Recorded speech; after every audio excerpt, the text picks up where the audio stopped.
19. All together now. Congratulations, you're still reading. It's time to tie together a few things we've learned. This chapter is a bit of a summary, a few short and actionable lessons that can help you make better financial decisions. First, let me tell you a story about a dentist appointment gone horribly awry. It teaches us something vital about the dangers of giving advice about what to do with your money. Clarence Hughes went to the dentist in 1931. His mouth was radiating pain. His dentist put him under crude anesthesia to ease the pain. When Clarence awoke hours later, he had 16 fewer teeth and his tonsils removed. And then everything went wrong. Clarence died a week later from his surgery's complications. His wife sued the dentist, but not because the surgery went awry. Every surgery risked death in 1931. Clarence, she said, never consented to the procedures in the first place, and wouldn't if he were asked. The case wove through courts, but went nowhere. Consent between doctor and patient wasn't black and white in 1931. One court summed up the idea that doctors require freedom to make the best medical decisions. Without such, we could not enjoy the advancement of science. For most of history, the ethos of medicine was that the doctor's job was to fix the patient, and what the patient thought about the doctor's treatment plans wasn't relevant. Dr. J. Katz wrote about the philosophy in his book, The Silent World Between Doctor and Patient. Doctors felt that in order to accomplish that objective, they were obligated to attend to their patients' physical and emotional needs and to do so on their own authority without consulting with their patients about the decisions that needed to be made. The idea that patients may also be entitled to sharing the burdens of decisions with their doctors was never part of the ethos of medicine. This wasn't ego or malice. It was a belief in 2 points. Every patient wants to be cured. There is a universal and right way to cure them. Not requiring patient consent and treatment plans makes sense if you believe in those 2 points. But that's not how medicine works. In the last 50 years, medical schools subtly shifted teaching away from treating disease and toward treating patients. That meant laying out the options of treatment plans and then letting the patient decide the best path forward.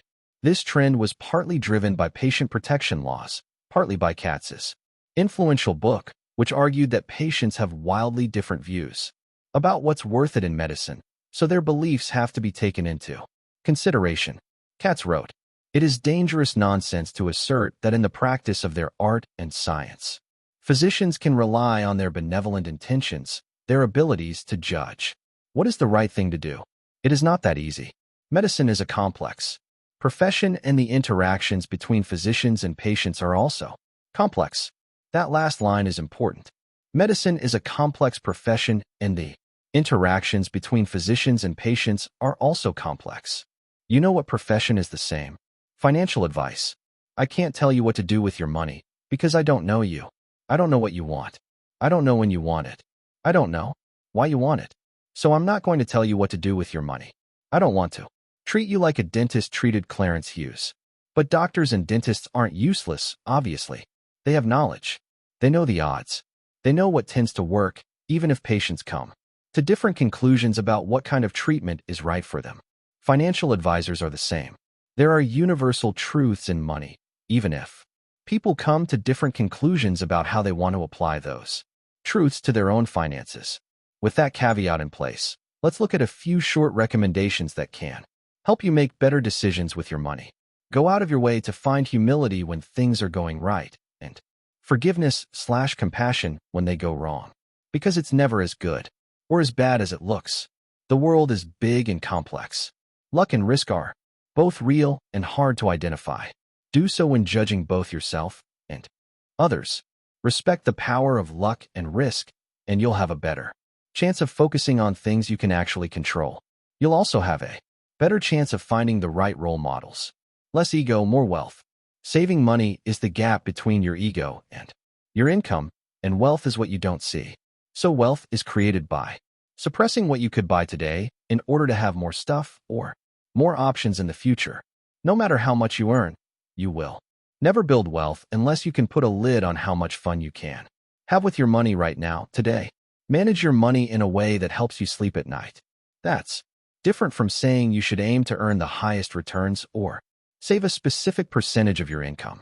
Some people won't sleep well Unless they're earning the highest returns, others will only get a good rest if they're conservatively invested. To each their own. But the foundation of, does this help me sleep at night, is the best universal guidepost for all financial decisions. If you want to do better as an investor, the single most powerful thing you can do is increase your time horizon. Time is the most powerful force in investing. It makes little things grow big and big mistakes fade away. It can't neutralize luck and risk, but it pushes results closer towards what people deserve. Become okay with a lot of things going wrong. You can be wrong half the time and still make a fortune because a small minority of things account for the majority of outcomes. No matter what you're doing with your money, you should be comfortable with a lot of stuff not working. That's just how the world is. So you should always measure how you've done by looking at your full portfolio rather than individual investments. It is fine to have a large chunk of poor investments and a few outstanding ones. That's usually the best case scenario. Judging how you've done by focusing on individual investments makes winners look more brilliant than they were, and losers appear more regrettable than they should.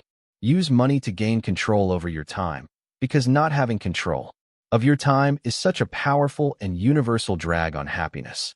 The ability to do what you want, when you want, with who you want, for as long as you want to, pays the highest dividend that exists in finance.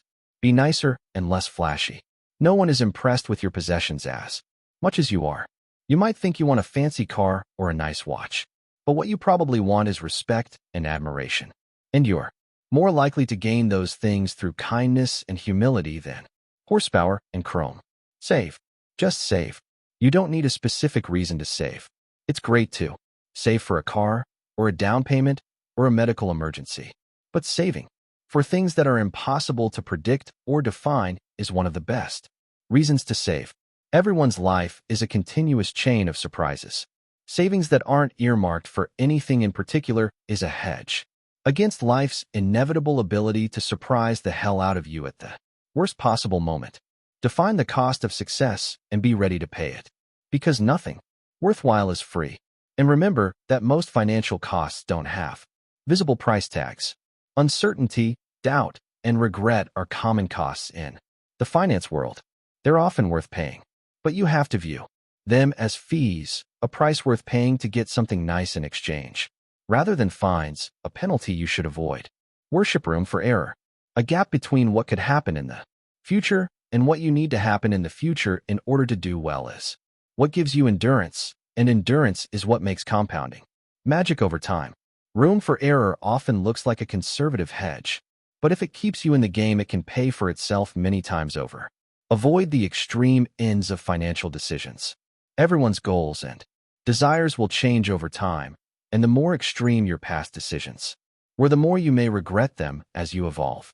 You should like risk because it pays off over time, but you should be paranoid of ruinous risk because it prevents you from taking future risks that will pay off over time. Define the game you're playing, and make sure your actions are not being influenced by people playing a different game. Respect the mess. Smart, informed, and reasonable people can disagree in finance because people have vastly different goals and desires. There is no single right answer, just the answer that works for you. Now let me tell you what works for me.